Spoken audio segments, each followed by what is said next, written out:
Welcome to another broadcast of the Deborah Ruffini Show on the Artist First Radio Network.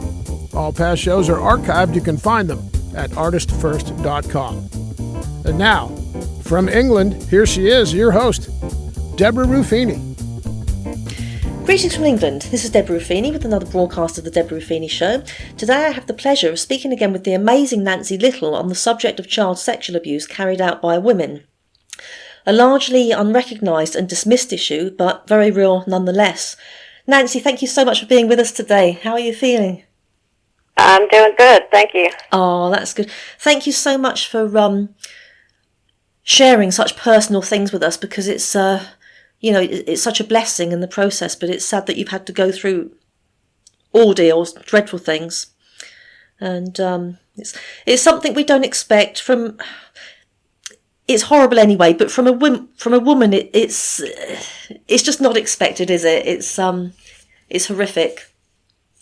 It's not expected, and unfortunately, people still have a lot of questions about women that sexually abuse.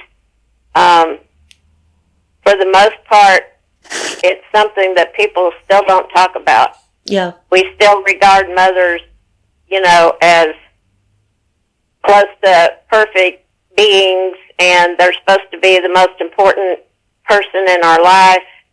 Mm. And so when you talk about somebody who has sexually abused you, that is your mother, people, they just kind of, it's like they hit a brick wall. They just can't fathom that a mother would do this. They have no problem thinking that a male can sexually abuse, but when you bring up a woman, for some reason, they're like, what?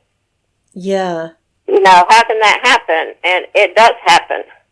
And I've talked with probably hundreds, if not thousands, of people since my first video on YouTube came out in 2012. And I posted it mainly because of that fact. I just wanted people to know, hey, this happened to me. If it's happening to you, you're not alone. Yeah. And I've heard from so many people from that one video, and then from talking with you 3 times before this, that, hey, this happened from my mother, it happened by my grandmother, it happened by my aunt. So it very much does occur.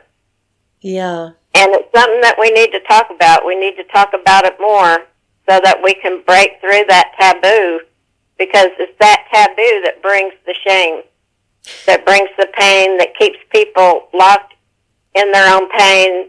They don't want to talk about it. They're afraid to go see a therapist because they're afraid of that look the therapist is going to have on their face of shock and horror, and that keeps them from reaching out. And so we need to talk about it. We need to be able to break that taboo once and for all. Yeah, absolutely. And I mean, it's thanks to you, because I came across your, was it the CASA talk? CASA? It was the CASA, at the CASA Child Abuse Conference that we had.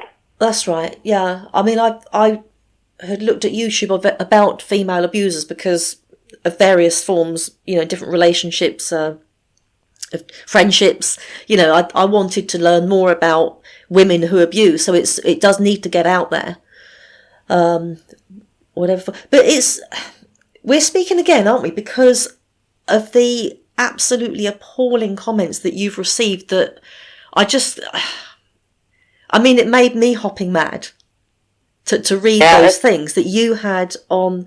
I mean, it just made me think, what are people actually thinking? Do they just not seem to want to understand? Are they in denial? What do you think about that? Do you think they just... I think, for the most part, most of the comments have been very supportive. But every now and then, I'll get a comment from somebody who hides behind a name that's not a real name. They'll use some phrase or something, but it's not a real name. I know, they don't want to be honest. about who they are, and they'll say things like, "Oh, this doesn't happen. Women don't abuse. You must have made this up." Yeah. Trust me, what I went through was so horrific. I don't know anybody who would want to just make this up. No. Some of the things I went through, I didn't even know how to label.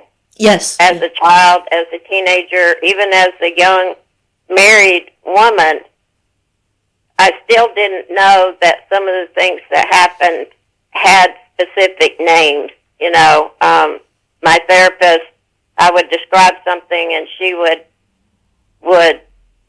be able to label that for me, because I grew up in a home that didn't teach us about even the names of our body parts. I had to learn that in health class in junior high and high school, because my mother insisted that we use nicknames for everything. So I didn't even know that my vagina was my vagina, because that wasn't allowed. We were not allowed to use the proper name at our house. And so yeah, I always felt like I was about 10 years behind everybody as far as knowing what to call something. And that's part of why talking about this is so important, because when we raise our kids and we don't arm them with the knowledge that, you know, we have no problem teaching our child your eye, your ear, your arm, your hands, your fingers. But boy, when it comes down to teaching them they have a penis or vagina, no, we can't do that. Yeah. No, we've got to sugarcoat it and call it something else. So how do we expect our children to be able to tell a trusted adult if somebody is abusing them if they don't even know the name of their private part? Yeah, that's absolutely true. It makes me think of Carrie when she's in the shower and she starts her period, and she goes home and she's why didn't you tell me, Mama? And she's again, there's no elaboration on what's actually happening. She thought she was dying, didn't she? I think. Right. Yeah, she thought she was bleeding to death because she didn't know what a period was. Very sad. Actually, when I first saw that movie as a young adult, I related to that movie very well, because I was raised in an extremely religious home with a lot of don'ts. Yeah. And so I really related to that movie in the sense of how that stifles a person. Yes. How not being taught just the basics about female anatomy and, having a period and what happens when, you make love and the result could be a baby. None of that was taught at our house. All we were taught was don't get pregnant. If you get pregnant, you'll have to leave. But nobody told us how you get pregnant. They left that part out. Just don't do it.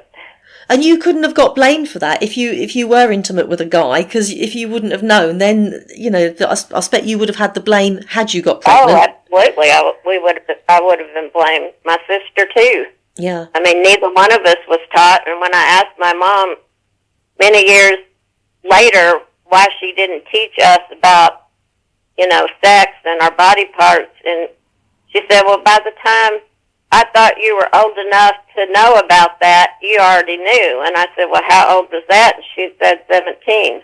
Right. 17 is much too late to be teaching our young people about the names of their body parts and how you make babies. Yeah. Yeah. I mean, even when I grew up, I'm 62, but even when I grew up, most of the people in the schools that I went to knew a whole lot more about what was going on than what I knew. Right. That's interesting. And that must be confusing, isn't it? When people are talking about things that you just sort of got to, as adolescents, we've got to go along with our friends in knowing what they're talking about. And if you don't know, it's like, that must have been quite difficult. Well, and that was another reason why I didn't make many friends, even though we moved a lot. That did have, a lot to do with not making friends, but it was also that feeling that I didn't know what everybody else knew. And so I constantly felt stupid, and my mother would call me names like dumb bunny. Oh. That was one of the more popular phrases at our house. And so when you're constantly told you're stupid, Yeah. ignorant, you're afraid to ask questions. Yeah, yeah. You know, now at the age of 62, I ask a lot of questions. I bet. Well, yeah. As a teenager and as a child, I didn't, because I was afraid of, one, looking stupid, Yeah. and two, asking a question that wasn't allowed at our house. Mm. That's dangerous, because that's part of learning and understanding and growing, isn't it? That we ask questions and we learn. Absolutely. And so I think that's why having these conversations and talking about abuse, and especially women that abuse people, because the women, they can abuse male and female. Mm. Yeah. And it's just as damaging whether you're a girl or a boy, if it's your mother. Because, Yeah. I mean, the mother is where you grow for 9 months. Yes. Yeah. You know, and it is damaging, of course, if you're abused by your dad, but there's something about the mother who typically we spend more time with, for the most part, because mothers often are the ones who are taking us to our activities and, you know, having those heart-to-heart talks and things that mothers do. Yeah. But when you're being sexually abused by that person, that twists that relationship up. It damages in a place that's really deep within your soul. Yeah. And also mothers they physically carried us for 9 months, so we've actually been inside their body you can't get any closer than that, can you? They and you come out of them, you know. That's what I was talking about, you know. They carry us for 9 months. Yeah. They've talked to us for 9 months. So to then have us and go through, you know, the birth and the pain of birth, and then to turn around and hurt us in that manner is even hard for me to find the words for that. Yeah. And I think that's partly why people don't want to believe that this can happen. And as I wrote to the person last that wrote on YouTube that this couldn't happen, just because you don't have a penis doesn't mean you can't sexually abuse a child. Yeah, yeah. Yeah. And I think that's where people get tripped up, is they think that they can't fathom that there's other ways to sexually abuse a child than just having a penis like a man would. Yeah. No, too right. Now, you've mentioned previously the things that your mother used to do in order to, certain ways that she used to do that. But you've mentioned something to me more recently, quite, if we can get more horrific. I mean, this is just mind-blowing. And it's of an extremely explicit nature, just as a warning to the listeners, really. Honestly, Nancy, I've never heard anything so horrific as what you mentioned to me quite recently. Let me give a little background. Okay. And maybe that will make it a little bit easier to jump into this. I wanted to kind of talk to the listeners. You know, part of the reason I think people, again, have a problem with believing that women can abuse, again, like with the male, it's often oral sex with the male or intercourse with the male. And with women, and this can happen with the male too, but with women in particular, a lot of the times it will start with what we call covert or emotional incest. And overt is very, very aggressive type incest. That's rape, putting something inside of somebody. It's very aggressive. But overt is less aggressive, and they often call it emotional incest. It's standing and watching your child undress, maybe hiding behind the door and watching them while they're in the bathtub, showering, watching your daughter who's 14 or 15. And my mother was still trying to give me baths at the age of 15 and 16 years old. Right. That's way, way, way, way, way too long. Yeah. To be trying to bathe your children. Yes. It can be commenting on their bodies sexually. It can be a dad or mom commenting about how nice and round your breasts are becoming now that you're 13, 14 years old. Ooh. It could be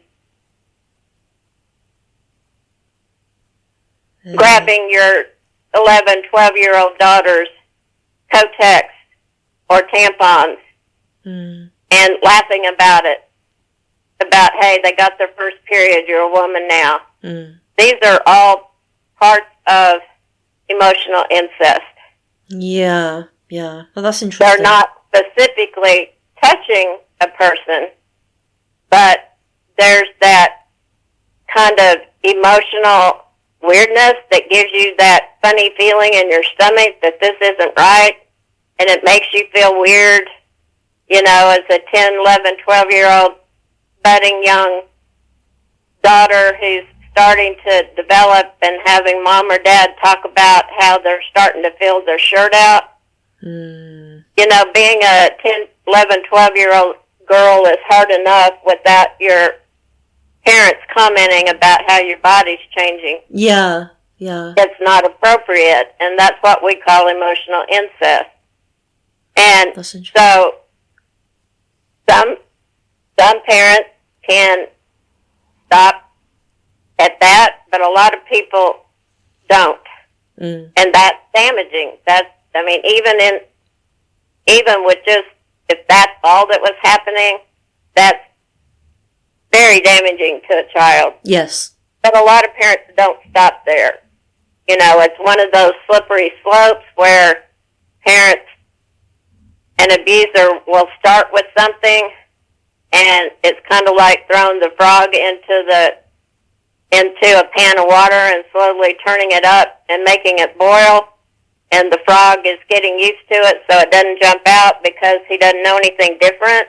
Yeah. And this is kind of that thing where a parent can start something, and it just slowly gets worse. And my mother took the sexual abuse to a whole new level.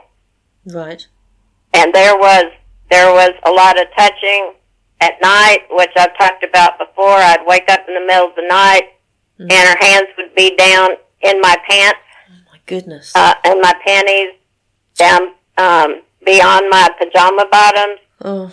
And my older sister and I, she was almost 7 years older than I was.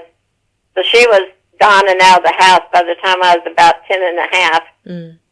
But before she left for college, we always shared a bed. It was kind of how we protected each other. Yeah. It was our way of, even though we didn't talk specifically about the abuse, she always felt very protective over me. Of course. And she would ask my mom when she would wake up at midnight or 2 or 3 in the morning, what are you doing? What are you doing with Nancy? And she would say, well, I'm checking to see if her hymen's intact. Well, that's not appropriate. You don't check your 5, 6, 7, 8-year-old daughter in the middle of the night while they're sound asleep. No. That's an excuse. Yeah, that is absolutely an excuse. Yeah. It moved from her giving me baths to this. We talked about what happened with Dr. Smiley. Yeah. But one of the things that Dr. Smiley was the chiropractor when I was young. My mother had been involved with her from the time she was 18, 19 years old. and Dr. Smiley seemed to have quite a bit of control over my mother. Yeah, sounds like it. And so even if we did something at home that my mother disapproved of, or it could be anything as silly as, just accidentally spilling a glass of milk. If that angered my mother, she would call Dr. Smiley, and Dr. Smiley would tell her what our punishment would be, and then my mother would carry it out. Mm. But some of the things that occurred went from just touching to just bizarre things. And one of those is what we call clismophilia. And clismophilia is defined as it's a sexual disorder that occurs when a person gets satisfaction from the use of an enema. That's strange. My mother was giving me enemas from the time I was 18 months to, I remember, from 3 up. And it happened anywhere from 1 to 3 times a week. Oh. And it could be a punishment for anything from, leaving my bike out, in the front yard, not putting it in the garage, to spilling something inside. She was convinced that it was somehow going to cure my juvenile rheumatoid arthritis, which I had. Mm. And instead of taking me to a doctor, which is what most normal parents would do, she thought that this was going to be a way to cure my RA, which of course it didn't. Was that when I was a kid and this happened, I didn't understand. I mean, the enemas, I understood what that was called. She did use the word for that. However, when my mother was doing enemas on herself in the bathtub, and this is where the emotional incest kind of roars its ugly head, she would make me sit on the toilet and watch her. Oh, my goodness. And sometimes have to participate in using the enema bag on her, putting water in it, etc. And again, I had nothing, no knowledge to understand what this was. Yeah. I understand now, based on my mother's reaction, the noises she makes, that she was having an orgasm. My goodness. And that is what clismophilia is. It's getting a sexual pleasure from an enema. What's it? Yeah. It's something that, again, it's kind of like mothers that sexually abuse their children. Very few people talk about this. Yeah. Because it's kind of out there on the bizarre level, but it happens. Mm. And my mother took that from enemas to pooping. Ooh-wee. When she pooped, she didn't just go to the bathroom like us normal people do. Yeah. She would pick it out with her fingers. And I now know that while she was doing that, she was having an orgasm. Oh. It was something that, again, was very shaming. It made the pit of my stomach just tie up in knots. Yeah. I felt uncomfortable. I always knew that something wasn't right about this, even though she said everybody does it. Oh, they don't. And it was something that she tried to get my dad to do, and they had many, many long arguments and shouting matches over it. Right. I remember at the age of 15, 16 years old, she was just screaming at him in the bathroom one day because he, again, still refused to do anything like that. And she was just beside herself that he wouldn't do what she wanted. And they still don't really have a lot written about why somebody does this, but they do. You know, when I was preparing for the show, one of the causes that was mentioned were people that have this disorder sometimes will have a lot of migraines. They also will have schizophrenia or bipolar disorder. All three of those she had. Oh, okay. And I don't know really where the connection for all of those lie. I just know when I brought it up to kind of prepare myself for today, yeah, it talked about schizophrenia and bipolar disorder, and she was diagnosed with schizophrenia and manic depressive, which is now called bipolar disorder, in 1979 when I was in college. Mm. And so it's interesting that they talk about those that have a lot of migraines have a 40% chance of having this disorder. And again, I don't know where the connection is. I just know that for years and years and years, I carried so much shame and disgust upon myself because of these things that happened. And finally, at the age of 15, I just absolutely refused to do any more enemas. And she kept insisting one day when we had moved to Oklahoma again, and I whirled around and told her if she ever tried to do that to me again, I would kill her. Good. And I meant it at the time. I had just reached my limit. Yeah, yeah. I just couldn't do it anymore. It's apart from it being abusive, it's a very... I mean, people have all sorts of things that are sexual turn-ons that sometimes, don't make sense to us, but may make sense to them. But that sort of thing, I just can't begin to see how that can be a sexual turn-on. I don't either. It's very odd. Never really understood that. I probably never will understand it. I just know that it, to me, was extremely abusive to have to go through the enemas, and part of why I believe anyway, why I've had 2 colon surgeries, I now will live the rest of my life with the ostomy bag, is I believe that 18 years of going through this with her probably in some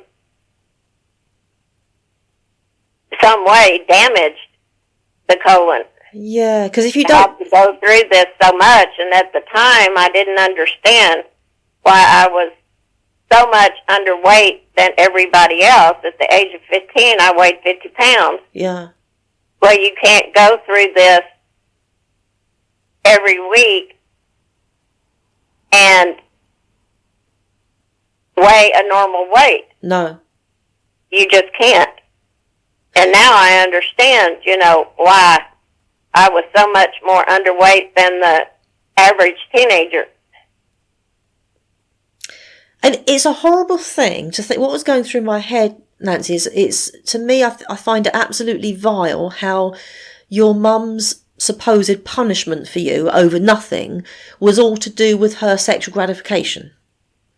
Yeah. That's horrid. And that's part of why I think it is important to talk about it, because as a survivor of this, that's what kept me from reaching out for such a long time. Yeah.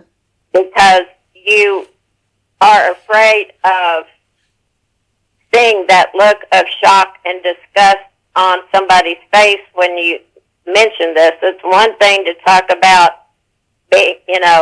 kind of vaguely, well, my mom sexually abused me. It's a whole other thing to tell this to a therapist verbally in front of you.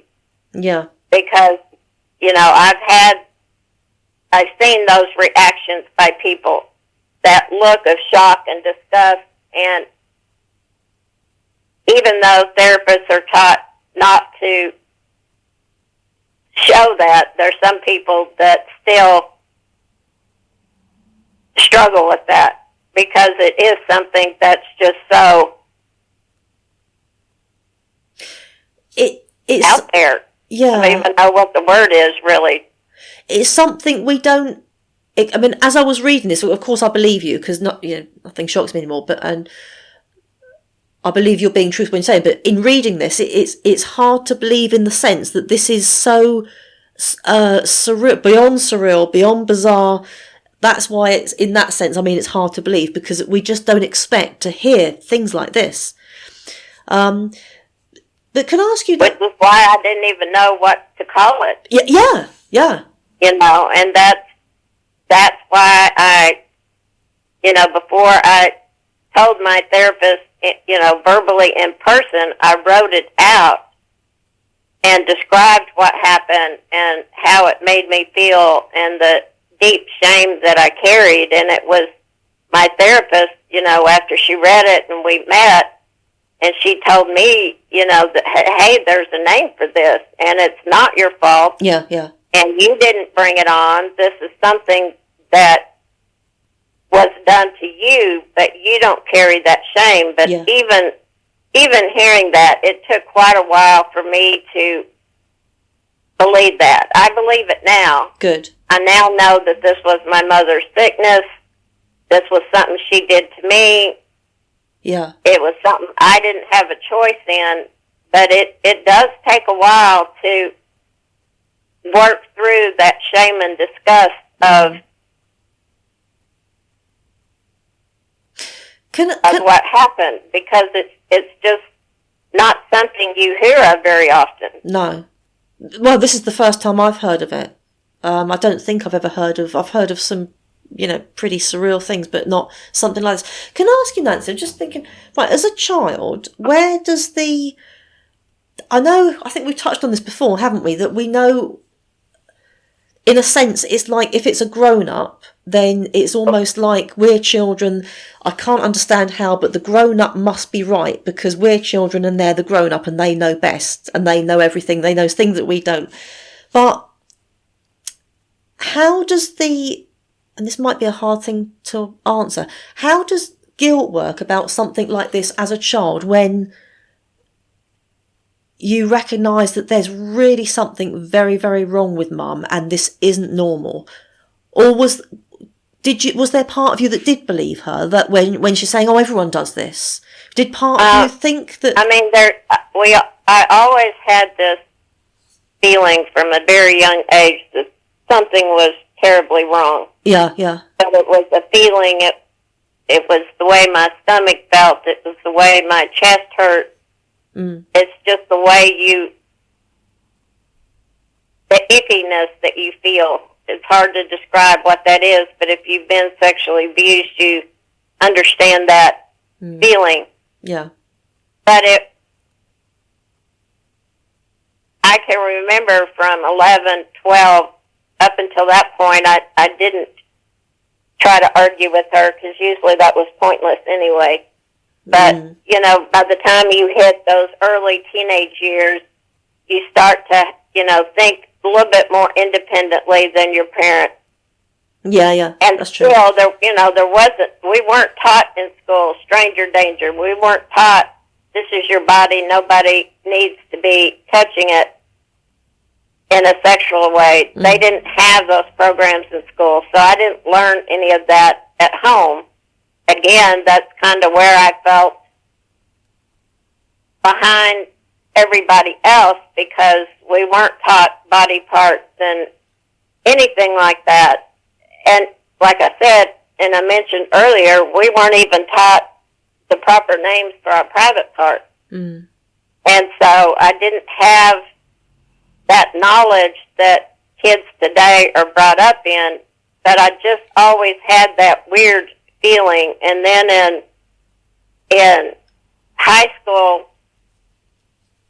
I started doing some reading, because I've always read from an early age, and I started reading about child abuse in our school library. Mm. And even though they didn't mention women that sexually abused, that there wasn't anything on that until much later, until really the mid-90s. Oh, okay, and, yeah. And still there's very little about women today that sexually abused. But back in 1973, 74, when I was starting high school and starting to read about this, Mm. even though there wasn't anything about mothers, I started to make a connection Yeah. that what she was doing was very much wrong. Yeah. And I didn't have anybody to go to. I didn't have anybody I could talk to. I tried to talk to my dad about, some of the easier things, like her insisting on bathing me, her insisting on tucking me in bed at the age of 16 and 17. Mm. Just things that, again, we would call emotional incest, that just didn't seem quite right. Yeah. It was like she didn't want me to grow up, and she didn't want me to be independent of her. Mm. And my dad contributed to a lot of this, because even when I wanted to move out of the house as a 20-year-old, he threw a fit, said it was my job to stay at home and take care of Mother. Well, no, it wasn't my job. No. My job was to go to college, get Yeah. my education, Yeah. become a social worker. It wasn't to take care of Mother. That was his job.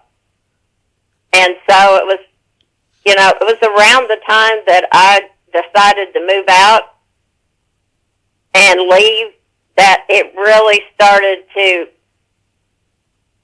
connect that this was sexual abuse by her. Mm. And I still didn't have a lot of the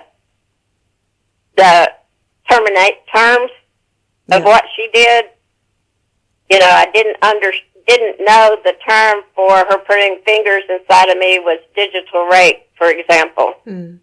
I learned that in therapy. Yeah. I learned, I could describe an incident, and she was able to give me the terminology for it.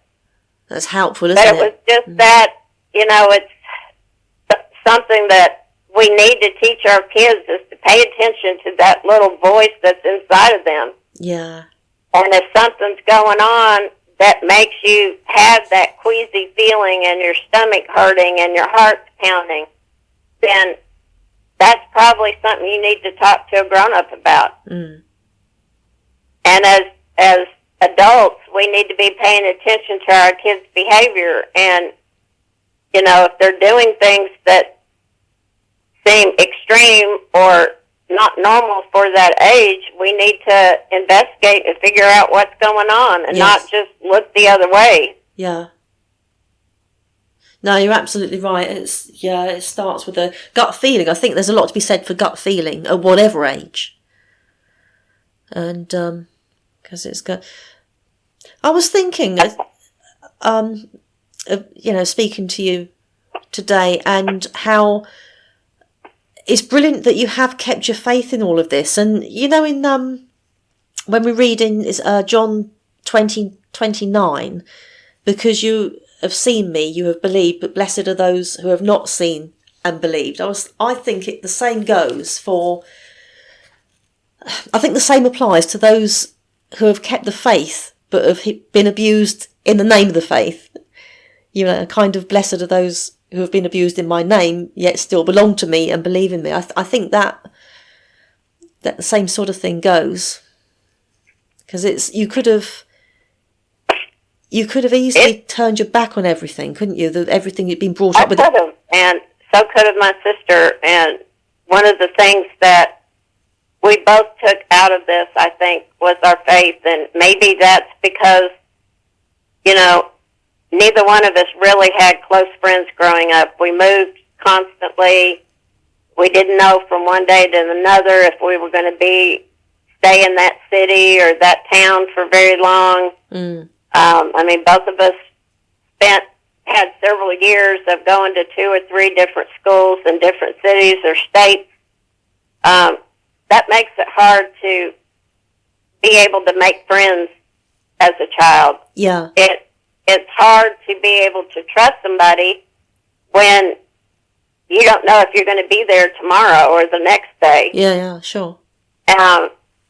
It's hard to feel safe when you don't know where you're going to be sleeping the next night.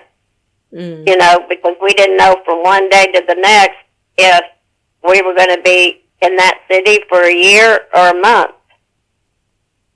And so we didn't have other kids to bounce things off of. We didn't have other friends to find out, you know, to sleep at their house and have overnight sleepovers like most kids do. We didn't have those experiences. No. And so really the only thing that we had was our faith. And I mean, after having 79 surgeries, having 4 I almost died from. Oh my goodness. You've got to have something to hold you through, to get you through those hard times. And for me, it's been my faith in God and my husband. Oh, brilliant. Was the moving you around? You know, and sorry. I know that most men probably would have been gone by now. No, not a brilliant man. Which you know, obviously got a brilliant man in hubby. A loyal and brilliant man. He's very loyal. He's solid. He's sweet. He, you know, does all the things at home that I can't do. Yeah. You know, given my disability and limitations from having 79 surgeries. Wow, and so many. You know, it's just kind of ironic that how we met. He asked me to marry him on our second date. Oh. You know, I laughed at him, told him he was crazy. He asked me 3 weeks later. I said yes. Great. We were married 2 months after that. And on May the 8th, we will be married 41 years. I was going to say, it'll never last, Nancy. It'll never last. Well, that's exactly what my dad told me. He said, your marriage will never last. That strikes jealousy. You're not thinking, and I'm thinking, it's got to be a heck of a lot better than the marriage you've got to Mom, which was volatile and filled with lots of yelling and shouting and domestic violence and rage. And, you know, it was just kind of funny that he was telling me that I was making a mistake, given the issues that he had in his own marriage. Was that... Was that jealousy on his part? Was that? Did he find that a threat and didn't want for you to be happy where he wasn't happy? Was it kind of a threat?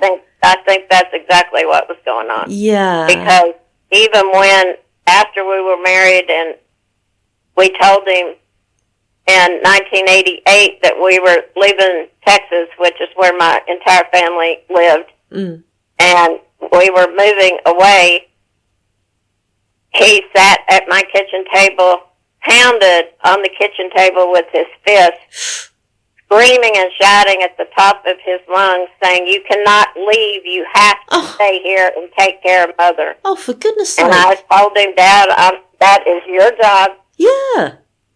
You married her. It's nobody else's job. It's not my job. It's not my sister's job. It's your job to take care of Mom. Yeah. And I'm going to go where my husband can find work. Yeah. Yeah. And that's what we did. And good for you. You know, I never thought I would live anywhere else but the state of Texas. I thought that was where I was going to, you know, raise my child at. But God had other plans. Yeah. And we've been in Tennessee 33, almost 34 years now. Wow. Brilliant. The best way. This attempt to keep moving the family around, was that through fear of people finding out what they were doing, so they had to just maybe quickly move on in case it came to light? I think it was a twofold. One, it was my mother caused a lot of problems with his jobs, caused trouble with hit my dad's bosses, would write letters, would go up there and scream at his bosses. So I believe it was partly because of her issues, but also I think he was afraid of, because he knew what was going on at home with her. He knew that. Yeah. And so I think also he was afraid it would come out, and that was another reason that he moved us so many times. Yeah, when you were saying that, I thought, I wonder if that's the reason. Plus, you know, I realized that he lost some jobs because of her, but he lost some other jobs for some other reasons. So him not having a steady job in one place for very long also contributed part of it. So, I mean, it was a little bit of all of it. Yeah, yeah. But the tragic part of that was I went to 14 schools growing up. Oh, crumbs. And my sister went to probably 12 or 13 herself. I went to 4 different high schools. They wanted to move again a 5th time my senior year in high school. We had just been in Fort Worth for 5 or 6 weeks. Yeah. And they wanted to move again, and I said no. And so I moved in with my sister and her first husband and lived with them the rest of my senior year. Oh, good. As she lived right next door to my high school. Yeah. And so I said, I'll finish up my high school here. I'm not moving again. I've had enough. I felt like I was done. Yeah. I just couldn't do one more move. And so thankfully she allowed me to move in. I shared a room with my 2-year-old nephew. But it was a safer place than my parents' house. Yeah, yeah, of course. Yeah, you don't want to spend longer there than what you had to. It's, so, Nancy mentioned, so you run, is it 3 groups a week? Is it 3? What? I'm sorry, I missed that. Oh, sorry, Nancy. Is it 3 support groups you run? Is it 3 times a week you run a support group? Is that right? Yes, I have run a support group for survivors of abuse for 22 years now. Okay. And we meet 3 nights a week, Monday, Wednesday, and Fridays, usually from 8 to 10 Central Standard Time in the USA. And we have people from all over the world, actually, that come. It's a small group, but we've had 2 of our members have been coming 15, 16 years, and one of them has been coming about 11 years. Yeah. So it's a place to come, to be able to meet other survivors, to feel like you're not the only person that has gone through this again. But more than just being a place to come and talk about some horrible thing that happened to you, is I want my group to be a place where people can heal. And so I'm very focused on working with people to learn new techniques. Yeah. It's important to me that they're actively working on their healing.